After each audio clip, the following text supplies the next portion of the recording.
So yeah, I think if you can start, and we'll let people join in if they are late. No problem. Okay. Well, it's really thanks, Malcolm, and really thanks NTW to invite me to this short, it's small feedback from a travel that I have done with Roger in Japan a few months ago. It was in April, and it's a sort of Rex, a feedback, but it's really my own feeling of this travel. It's not the position of ANCCLI and not the position of the High Committee. It's really my feedback, my own feedback of this travel. And of course, Roger could add everything if you want. And because it's really an incredible trip. And whatever our opinions that we could have on nuclear energy, we really think that this Fukushima disaster cannot leave us indifferent. It's really incredible. You see on this picture, it's only 1 or 2 kilometers from Fukushima nuclear plants. It's like they were in 2011 when you have the disaster, and it's not changed since this date. And you have on the same area of more than 2 or 3 kilometers around the nuclear plants, the same house and stores and plants and cars and in the same condition and in the same visual aspect.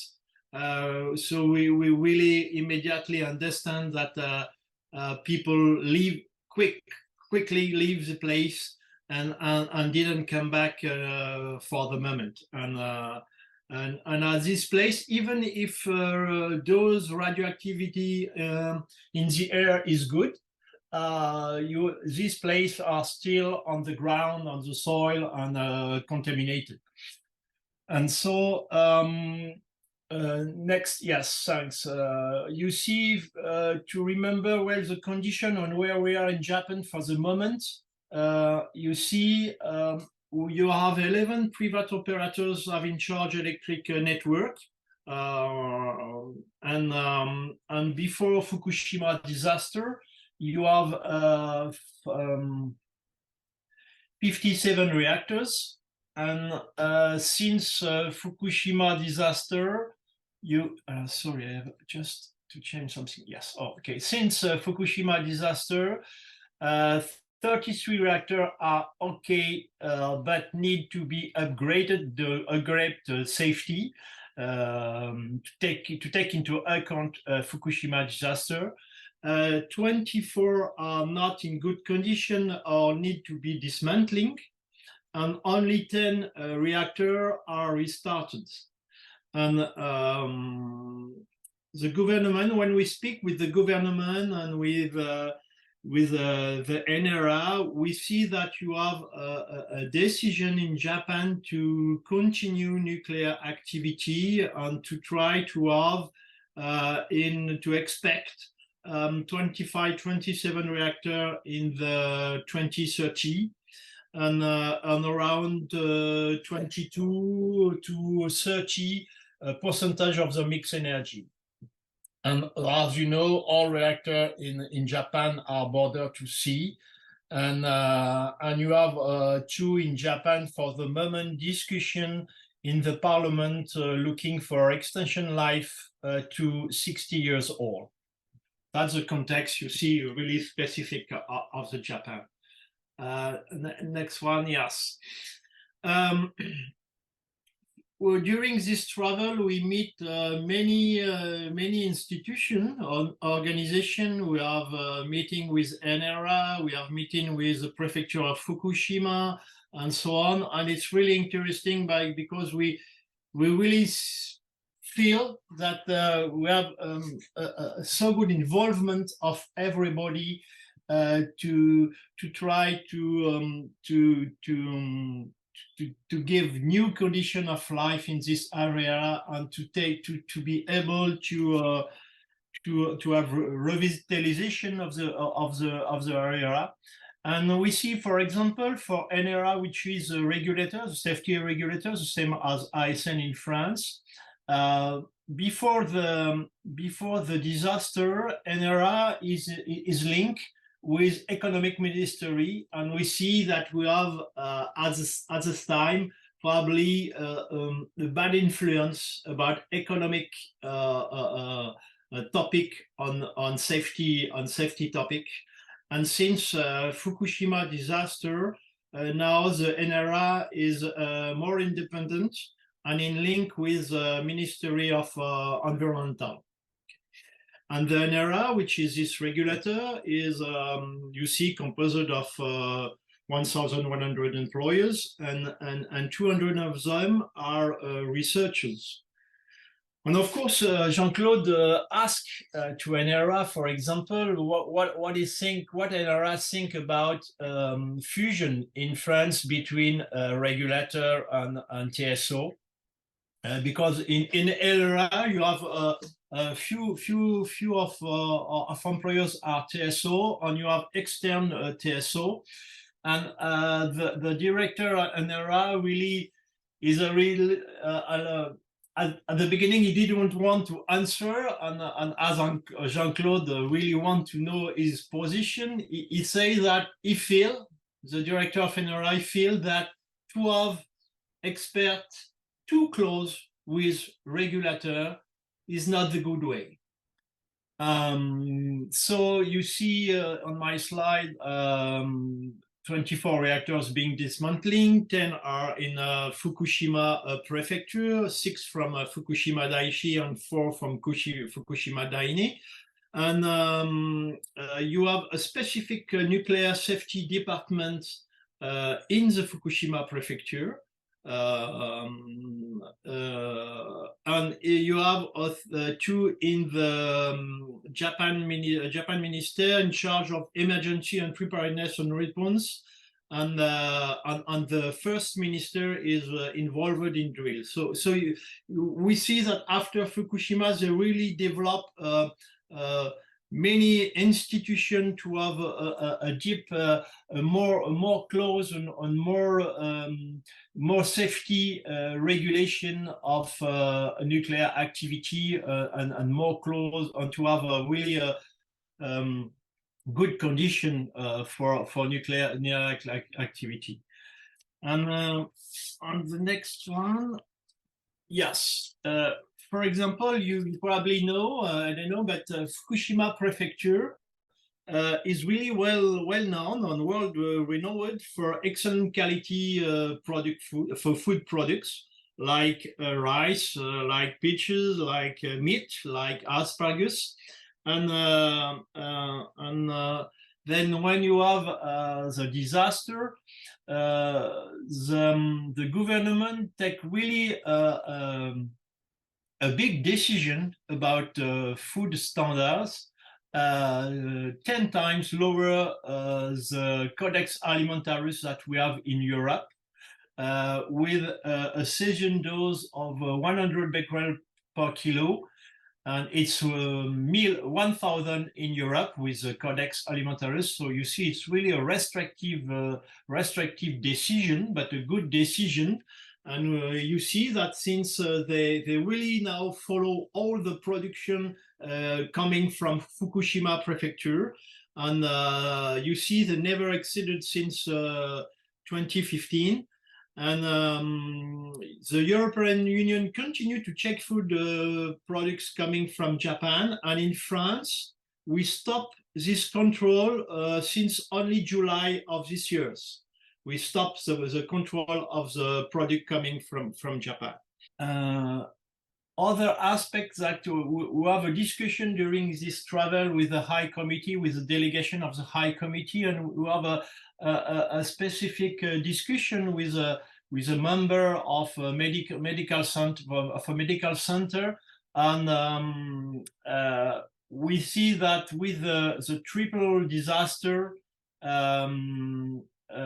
you have really a bad interruption of medical care in the evacuation area. And for example, Fukushima hospital is overloaded, and they see at this moment that in the feedback that in the disaster, in the medical center and hospitals, they have really a lack of knowledge of ionizing radiation among medical staff. And the good way that exposition of workers and citizens is well managed. Nevertheless, you have obviously increased mortality among vulnerable people because they, for example, decided to do evacuation of hospital on a retired house. And then you have people that are really old and really with bad condition of health. And in fact, they're dead by this evacuation, not by radiation or not by the disaster, but by the evacuation. You see there is no observation of thyroid cancer, and but they observed a sort of increased risk factor for cardiovascular disease, hypertension, obesity, and the most important thing that we see now is not now a problem of radiation, a problem of dose. It's really more a problem of psychological care. People really need to be helped and to be yes, there is no problem. I don't put on the oh yes, on the next picture you will see. Okay, here we are. It's a time to speak about revitalization. You see here the picture on the high of the slide is with at the à la mairie. Comment on dit une mairie déjà en anglais? House.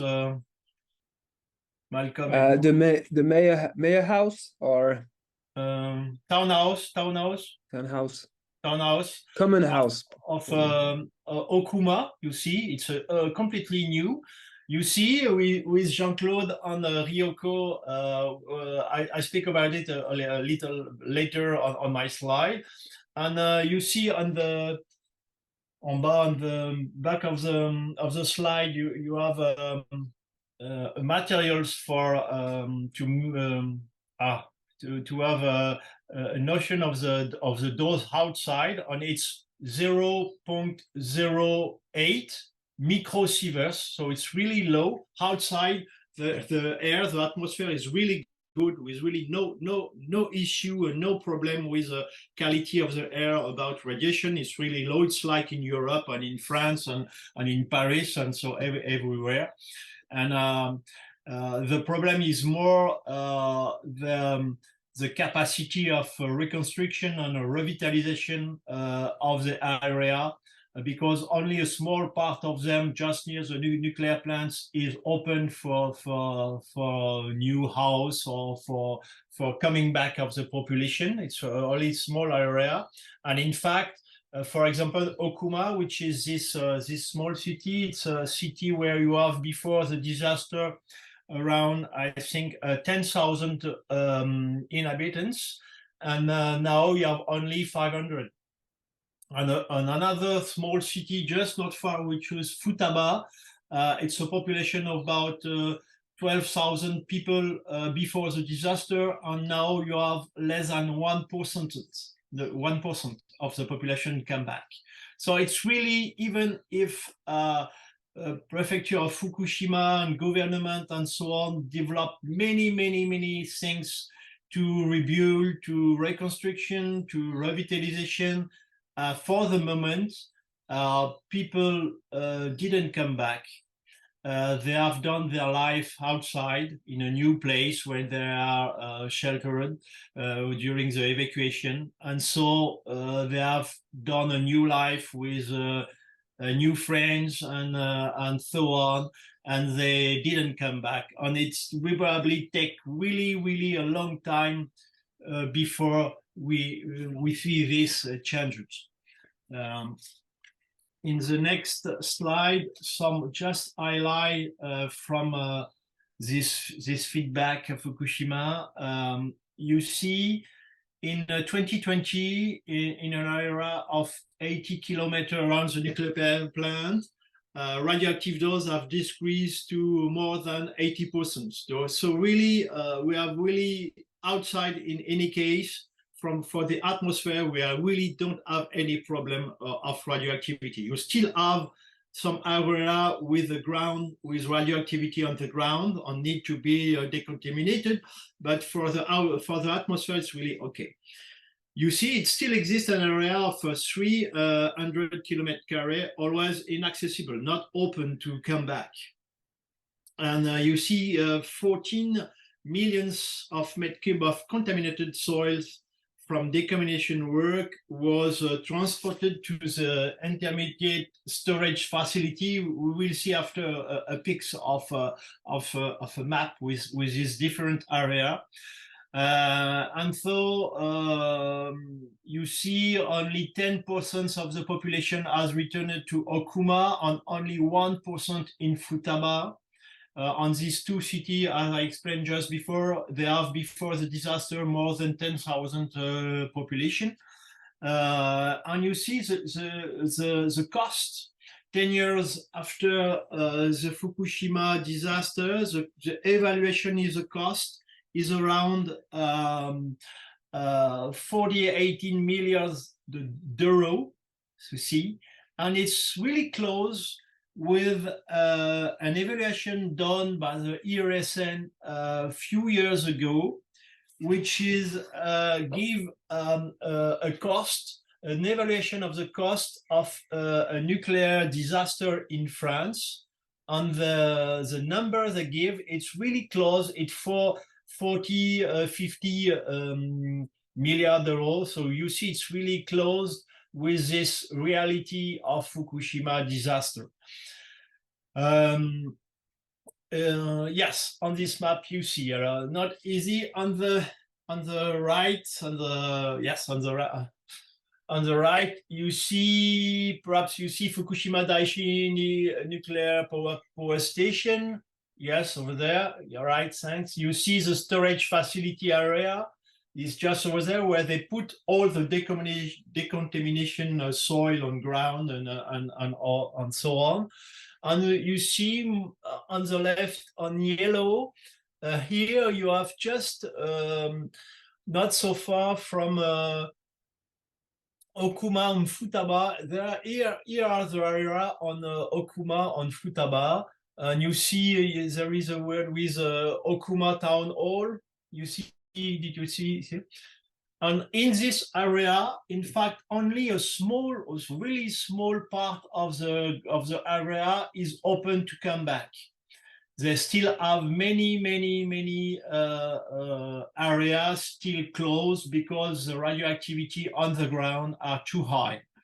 And so they try to rebuild and to do New York reconstruction and the revitalization area, but it's not so easy. Even if they build school and medical center, a new road, a new house for citizens, and so on, they didn't succeed to attract people. And for the moment, they expect, of course, that to have more, but so for the moment, they didn't have lots of people who would like to come back. For example, on the next slide, you see example of projects that they would like to do in the area of Fukuma and Futaba and Okuma. You see, they want to develop a decommissioning, of course, of nuclear reactor, but medical industries. They would like to develop energy, environmental, and recycling. They want to develop robotic and drones. All of this are many projects for the prefecture of Fukushima and for this area to really try to attract new plans and new activity. And then to succeed to develop employment for the citizens, and then to have new citizens who would like to come to live in this area. But it's not easy. It's not easy, and for the moment, the population really didn't come back. And even if the conditions are better than, of course, before the time of the disaster. And you see, for example, other area, you see the two small citizens of Futaba and Okuma, you see, and in green are only the surface where it's open to come back. You see it's really small. It's really small area where you can come back. The other place you see in black with line like that, it's difficult to return home area. So you see still a big surfaces where it's not so easy to come back. And we are now 12 years after the Fukushima disaster, and it's still like that with really small area open to come back. And we are just near Futaba and Okuma. We are only 2 or 3 kilometers from Fukushima nuclear plants. It's really close. And so, 12 years after, you still have lots of work to do. And we probably it's probably need 10, 20 or 30 years more to rebuild and to recover this area in good condition. And about the dismantling, you see here the delegation. We are just near the reactor 1, if I think. And I think you will see Roger in the middle of the picture. And spent fuel has been removed from reactor pool 4 and 3 and expected in 2024 for reactor 1 and 2027 for reactor 2. So they are still on this job. We are 12 years after. And you see 12 years after, we are still expected to remove spent fuel in some reactor pools. Management of contaminated soil and solid waste. You see the number 798,000 meters cubed. That should be removed by 2030. And of course, to remove molten fuel is difficult. For the moment, they didn't find a solution. They only do investigation with robot. And for dismantling, you have one specific topic, which is the water. You all have already heard about it. The Japan government recently authorized the discharge of tritium water in the sea at a level which is really low, because it's 1,500 becquerel, but it's tritium in the water, even if it's low. And I know that it was a big discussion in Japan to take this decision. Perhaps Ryoko could explain us how she feels this decision and how it's be decided. In any case, they explain us that as you know, probably all the cooling water injected into the reactor every day and runoff water are stored.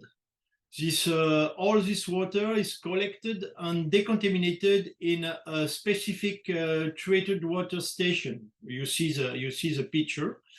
And for the moment, you have more than 1.3 million of contaminated water stored. So they clean it, they treat it, and so on. And now they want to discharge it in the sea with a really low level of tritium. For example, you see on the map 1,500 becquerel per liter. It's a decision for this tritium water in the sea in Japan. And in Europe, the reference standard for the drinking water is 10,000. And for example, in France and around nuclear plants, you have tritium water discharge, and they are over this level fixed by Japan government. But it's a hard decision I know that it's take lots of discussion in Japan, and of course Fisher are really anxious about this decision, and about the probably anxious about fishing that they could do in the future. And here, transparency and consultation, and really thanks again, Ryoko, to take time during this visit in Japan. We meet Ryoko. You see the delegation of the High Committee. In the center, on the left, is Madame Noiville, the president, the chairwoman of the High Committee, and you see Ryoko. And it's really a great pleasure, and so nice place where we spend 1 hour with Ryoko. It's at a train station, a small area at the train station, really so good. And so Ryoko explained us the dialogue of Fukushima that they developed with the RSN on CIPR. It's really interesting. And for our feeling and about our discussion with government on Ryoko, we have the feeling that efforts are made to inform public and involve it in decision making process. However, we have the feeling that the decision seems to follow always a too top-down logic. You understand? It's really more a government decision, even if the government try to have discussion, exchange, consultation, and transparency. We have the feeling it's really a top-down logic decision, and we have the feeling a sort of frustration of the population because she is not sufficiently involved in decision. And for example, in decision regarding revitalization and reconstruction, we have the feeling that the population is not well enough involved, and it's a decision from Fukushima prefecture and government to go to this way for new plans or new activity or new project, but it's not a co-construction with the local population. So you see, in Okuma, the mayor wants to get rid of nuclear power. And in Futaba, the mayor wants to be a showcase regarding dismantling. So on this way, it's a sort of feedback of this conclusion for ANCCLI of this travel, of this incredible travel in Japan. So I said at the beginning, we can't be indifferent.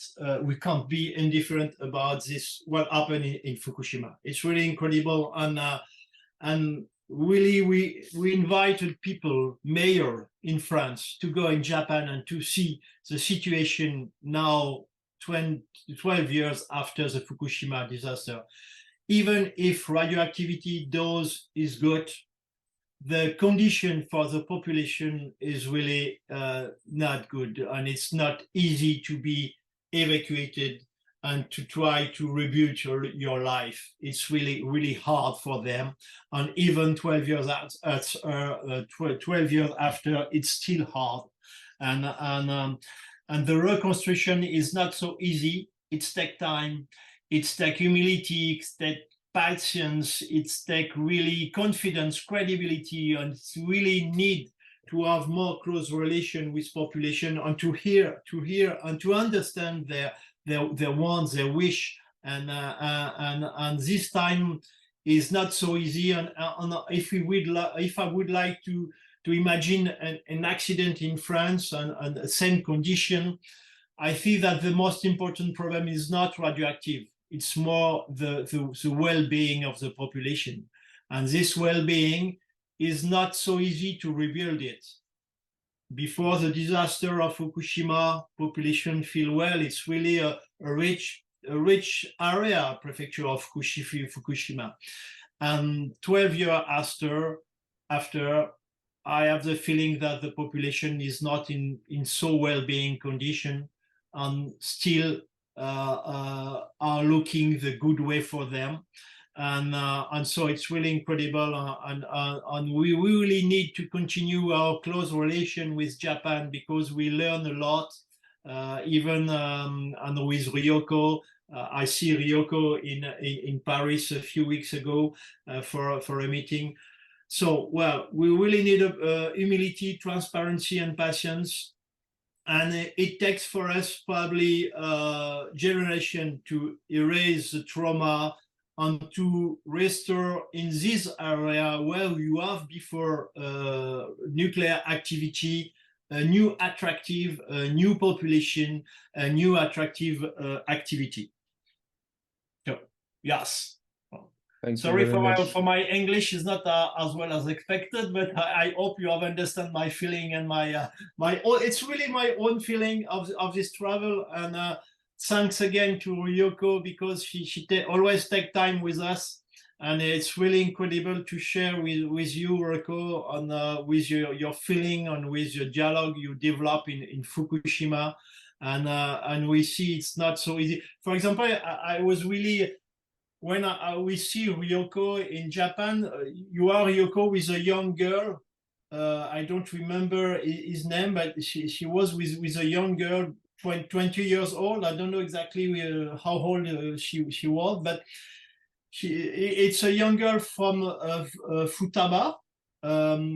She was evacuated during the disaster, and now she lives since many years in the south, 20 or 30 kilometers from Fukushima in the south.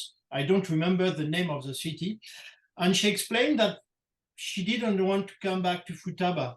She explained that she have done his life in this new area, in this new city. It was a young girl. She go outside. She have new friends, a new life and family and so on.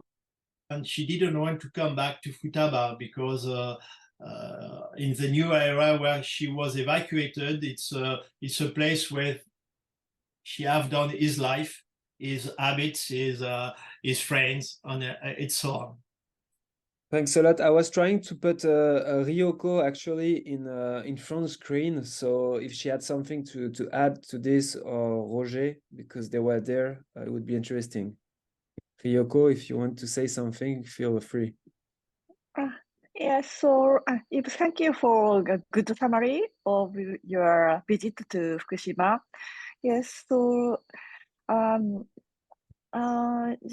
young girl you mentioned is from Okuma, and actually she once came back to her near her hometown in Futaba to work at the museum of the Futaba, and she worked there for maybe 2 or 3 years, and she wanted to contribute to the recovery of her hometown. Very good.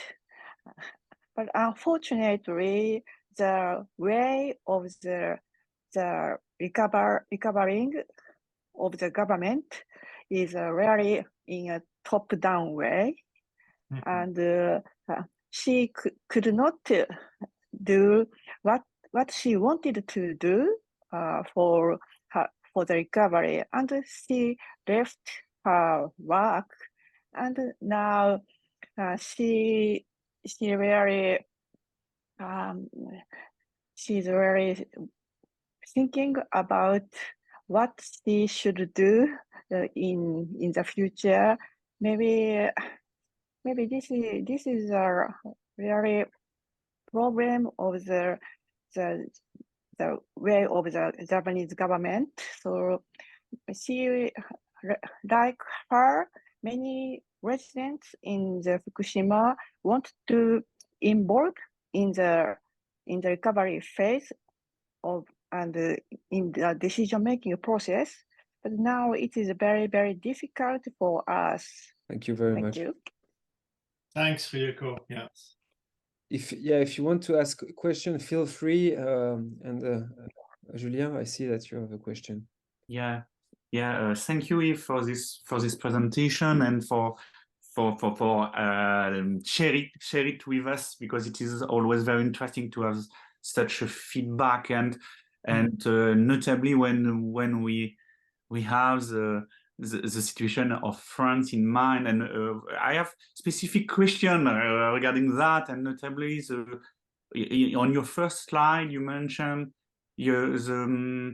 the request for extension of life under 60 years, if I'm not wrong. I have two questions on this. First, do you know the type of material they have regarding their NPP? Is that the same as us, or more? And secondly, do you discuss with the any guy about this question about the extension of, because 60 years seems a lot for me, notably after this disaster and so on, because so it's and I have a second remark regarding the 300-kilometer areas that are still not available to come, and I googled in order to have a representation in mind. It is twice the size of Paris intramuros. It is a big area, in fact. So it's it's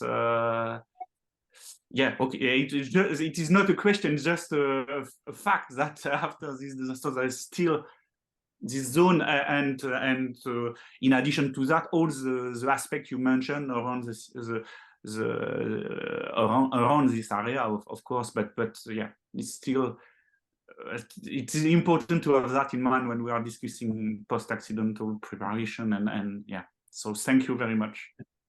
When we see that, the feeling that I have, it's we are 12 years after the Fukushima disaster, so it's a long time, but 12 years after, you still have a big area which is still contaminated, because they decided they don't have the time to decontaminate it, or because it's too difficult, because it's forest and so on, and so, but you still have 300 kilometers not decontaminated, so still not open to population, and so it's 12 years after. So the time necessary for revitalization, reconstruction, decontamination, it's take post-accident. It's really we know that, but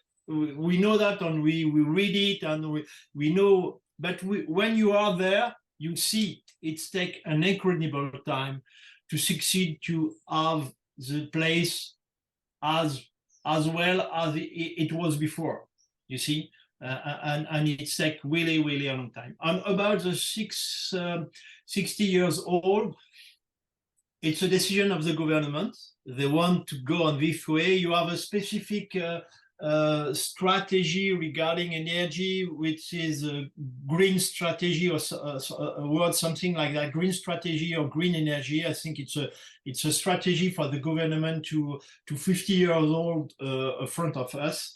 On this strategy, they want to do life extensions to 60 years old, and they want to go near 25 to 30% of nuclear on the mixed energy, even if they develop at the same time renewable plants and energy. For example, in the area of Futaba and Okuma, you have lots of panels solar. I don't know the solar panel. Sun panel, and they want to develop renewable strategy, but they really want to have nuclear again. They really want to have nuclear again. They need it because, as you know, it's an island, and so for the moment they use fossil fuel, and they want to reduce this fossil fuel, and the only solution for the moment is to develop renewable and nuclear. I don't know if you have other questions. I would have a question to you and Ryoko or maybe Roger. But how do people foresee themselves there or outside or this era in 50 years or in 2050? Do you think people will have come back? Because I understand there is a problem that is more than radiation. There is a problem of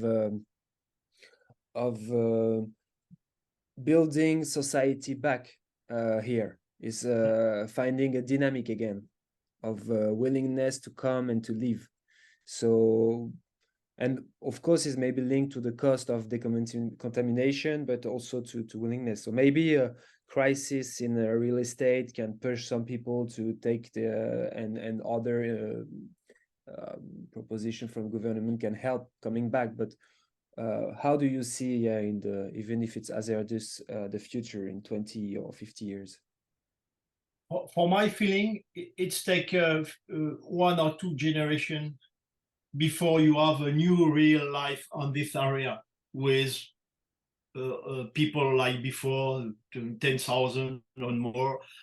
Before the disaster, it's Futaba, it's 12,000, and Okuma, it's 10,000. So you have, it's small city, but you have lots of people. Now it's only 500 for Okuma, and only 100 or 200 for Futaba. So you see, on 12 years after. So it really takes for me 1 or 2 generations, because I think people that living there before never come back, for my feeling, or perhaps retired one or old people perhaps, but for my feeling, they never come back.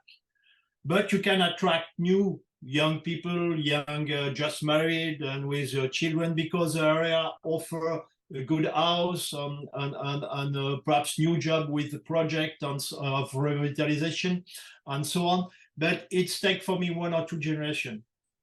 Yeah, just maybe to add what you have said, I think the problem is also you can decontaminate a certain area, you can build new houses, you can have people moving in, but to reconstruct an area means also you need other infrastructure. So you need teachers, you need schools, you need doctors for children, you need cinemas, you need sports clubs or whatever.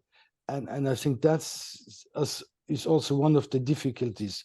Maybe some people move in because there is a new project for a new job or so, but the family needs also an infrastructure, and that's apparently very difficult to find, for example, teachers or doctors who are ready to move into such an area to live in. Right. So I agree with you, Yves. I think I also think it needs 1 or 2 generations to rebuild the community in Futaba. And one reason is the decreasing of whole population in Japan. Now in Japan, the whole population is starting to decrease rapidly, and maybe it will continue for 1 or 2 or 3 generations. So when the whole Japanese population increase again, maybe the Futaba region's population will increase again.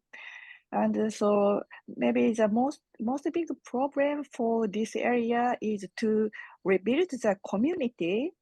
And the making the buildings is not so difficult in Japan, but the building the community is very difficult, because we don't know exactly how we should do to rebuild the community. We don't have any experience like that. Whole community once evacuated, and again someone start to live in this area. So now many new people, not many, but some people come to this area newly, and now they are starting to build a new community, but I don't know it will work well or not. Right. Julien, you have maybe a... Yes, thank you. Link to that. Thank you very much, because it is very interesting for your question, Malcolm, and for the answers, because it remind me, if you are aware of that, about the dignified living condition we have thinking about regarding the when we are the PEP game on post-accidental situation, when we are thinking about that is not only a question of building house, but also to find a way to rebuild the community, and it would take time, and I was wondering also, you know, you spoke about the food, and you spoke about the French law that authorized again product from Fukushima since 1 year, if I understood well what you said, but regarding the other region of Japan, is there, you know, because it was told to me that that the products even in Japan was difficult to be sold. You know that it is one thing that it is difficult to be sold outside the country, but that it is other things that it is a question of solidarity somehow. You know, that the people is that. Do you have any information about that? Because, you know, for rebuilding community, to have let's say solidarity between the region could help somehow. But is there, or is sorry, it is a little bit mixed in my mind. But I have also in mind the testimony of a Finnish guy that are coming from an area that was contaminated, and saying that the other people not coming from this region saw him like they were afraid of him somehow, because he was coming from this region. Is there something like that? Do you have is there something like that 12 years after, or is it now more let's say forgotten or I don't know.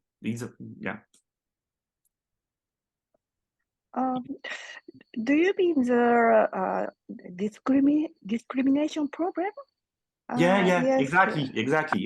Thank you. You did a summary of what I said. Yeah. Yes. Now I think the discrimination problem is now stable, because after the release of the Alps treated water, the fish from Fukushima, the price of a fish of Fukushima that does not decrease. And on the contrary, many people want to buy the fish from Fukushima to support the fishery in Fukushima. So now the situation is have totally changed compared to the like in 2014 or something like that area, but not a few people thought it that the discrimination experience in the early phase just after the accident, and it's some kind of caused some kind of a psychological problem because they have trauma about their experience. So now the situation is good, I think, but there still remains a problem in their mind. Thank you very much. And about the food, I can you have a big, just near Fukushima prefecture, you have a big laboratory where all of food and fish and meat and rice and so on is tested. And they develop lots of label of high quality of food for sake, for the rice and so on. And so we see on this laboratory, you have a map of the exportation, for example, of the exportation, and you have now, at this time, more exportation than before the disaster. It's a positive feedback, in fact, that exportation of this area are more important than before like, because they develop more social information about the food coming from Fukushima prefecture. They develop a label of quality, they develop control, and so on. And all of this, of course, is by the net well known by more and more people on outside of Japan. And so this produce coming from this area are more exported than before and are really in high quality. And we see really, I have the feeling that now all the food coming from prefecture of Fukushima is really well thing. It's good product and well controlled. And I have the feeling that the population have a positive view of the food coming from this area. Okay. Yes, yes. And the product program is now the distribution program. And so just after the accident, many people wanted to avoid the Fukushima products.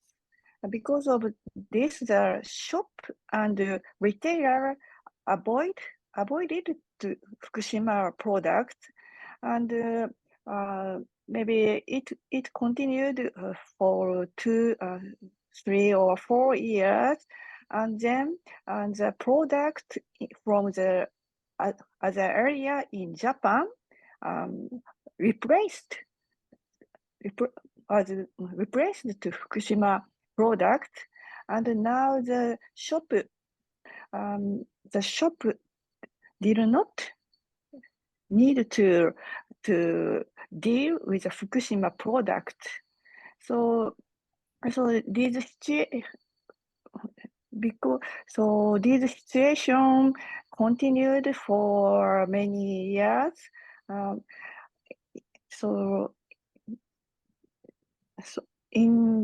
As a result, there are no place to sell the Fukushima product in the distribution process. So this is this is because of the market mechanism, and so not quality of the radiation level. Mm-hmm. Okay, thank you very much for those answers.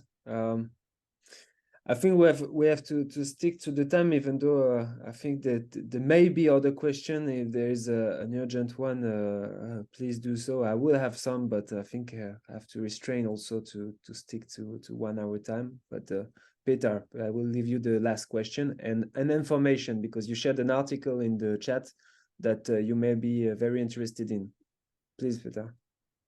Hello, everyone. Thank you very much, Yves, Ryoko, Malcolm, and everyone.